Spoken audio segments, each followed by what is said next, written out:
ఒక్కసారి కొమ్మూరి గోల్డ్ కి కాల్ చేయండి. తాకట్లో ఉన్న మీ బంగారాన్ని విడిపించి మార్కెట్ ప్రైస్ కి వాళ్ళు కొనుక్కుని మిగతా డబ్బులు మీకు ఇచ్చేస్తారు. హాయ్, వెల్కమ్ టు మనం టీవీ. కట్నం అడిగేవాడి గాడిద. నేపాల్లో మరొకసారి ఉద్రిక్త పరిస్థితులు ఏర్పడ్డాయి. మళ్ళీ భారత్ నేపాల్ సరిహద్దుల్ని కూడా మూసివేసినటువంటి పరిస్థితి. నిన్న ధనుష జిల్లాలో ఒక ప్రార్థనా మందిరాన్ని, ముస్లింలకు సంబంధించిన ప్రార్థనా మందిరాన్ని, మస్జిద్ని కొందరు దుండగులు ధ్వంసం చేశారు. సో ఈ వీడియో సోషల్ మీడియాలో వైరల్ కావడంతో ఒక్కసారిగా నేపాల్ దేశమంతటా ఆందోళనలు చెలరేగాయి. పర్సా, రాహుల్ తదితర సరిహద్దు ప్రాంతాల్లో ఆందోళనకారులు నిరసనలు చేపట్టారు.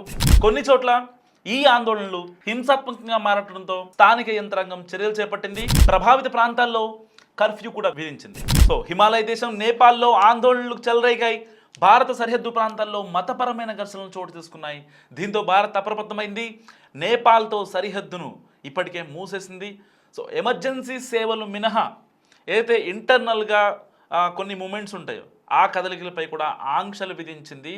సో ఇప్పటికే నేపాల్లో జెన్జీ ఈ యొక్క నిరసనలు మనం చూసాం. సో దాని తర్వాత నేపాల్ మరింత చితికిపోయింది. మళ్ళీ ఇప్పుడు మతపరమైన ఘర్షణలు నేపాల్ని ఇంకా అతలాకుతలం చేస్తున్నాయి. సో ఈ ప్రభావం ఇండియాపై పడకుండా భారత ప్రభుత్వం ఇరు దేశాల సరిహద్దును మూసేసేసింది. సో మతపరమైన ఘర్షణలు కేవలం మసీద్ పైన కొంతమంది దుండగులు కావాలనే వాంటెడ్గా దాడి చేశారు. ఈ దాడిలో భాగంగా తీసిన వీడియో అయితే ఉంటుందో అవన్నీ సోషల్ మీడియాలో తెగ వైరల్గా మారాయి.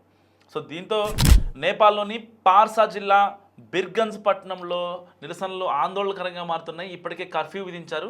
సో ఇటీవల నేపాల్లోని ధనుష జిల్లా కమలా మున్సిపాలిటీకి చెందిన హైదర్ అన్సారీ, అమానత్ అన్సారీ అనే ఇద్దరు ముస్లింలు సోషల్ మీడియాలో ఒక మతాన్ని కించపరుస్తూ రెచ్చగొట్టేలా కూడా వీడియోలు రిలీజ్ చేశారు.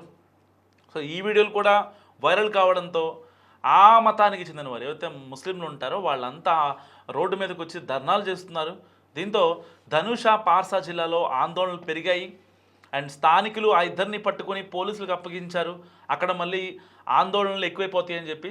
సో ఇదే సమయంలో కొందరు కమలా ప్రాంతంలోని ఒక మసీదుని కూడా ధ్వంసం చేశారు. సో దీంతో ఇరు వర్గాల మధ్య ఘర్షణ మొదలైంది. ఈ క్రమంలో కొందరు పోలీస్ స్టేషన్ కూడా దాడి చేసి పోలీసులను కూడా దాడి చేశారు. సో ఈ దాడులను అణచివేయడానికి పోలీసులు టియర్ గ్యాస్ ప్రయోగించారు. నేపాల్లోని హిందువులు ఈ ఘర్షణల్లో అధికంగా పాల్గొంటున్నారు. తమ దేవతల్ని కించపరిచేలా వ్యాఖ్యలు చేసిన వారిపై కఠిన చర్యలు తీసుకోవాలంటూ కూడా ఆందోళన చేస్తున్న పరిస్థితి. ప్రస్తుతం పార్సా జిల్లాలోని బిర్గంజ్ ప్రాంతంలో ఆందోళనలు ఎక్కువగా జరుగుతున్నాయి. దీంతో అధికారులు అక్కడ కర్ఫ్యూ విధించారు. ఈ ప్రాంతం బీహార్లోని రాక్సాల్ జిల్లాకు దగ్గరగా ఉంది. సో అందువల్ల అక్కడి ప్రభావం మనపై పడకుండా అధికారులు జాగ్రత్తలు తీసుకుంటున్నారు. సో దానికి తగ్గట్టుగానే సరిహద్దులను కూడా పూర్తిగా మూసేసి రాకపోకలు నిషేధించారు. ఒకవేళ ఏదన్నా ఆందోళనకారులు మళ్ళీ భారత్ వచ్చి ఇబ్బంది పెట్టే ఇలాంటి ఉన్న నేపథ్యంలో సరిహద్దులు కూడా పూర్తిగా మూసేసి అత్యవసర సేవలను కూడా నిలిపేశారు. సో భద్రతను మరింత కట్టుదిట్టం చేశారు. మరోవైపు ఘర్షణల నేపథ్యంలో అక్కడ ఉంటున్న భారతీయులు ఎక్కువగా తిరిగి ఇండియా వచ్చేస్తున్న పరిస్థితి. వాళ్ళ ఆధార్ కార్డ్, వాళ్ళ ఐడి కార్డ్ అన్నీ చెక్ చేసిన తర్వాత మాత్రమే ఇండియాలోకి పంపిస్తున్నారు. సో కొంతమంది బ్లాగర్స్ కూడా ఆ యొక్క బోర్డర్లో చిక్కున్న పరిస్థితి. సో నేపాల్ ఎవరైతే వెళ్ళారో వాళ్ళంతా అక్కడ నేపాల్ బోర్డర్లో చిక్కున్నారు.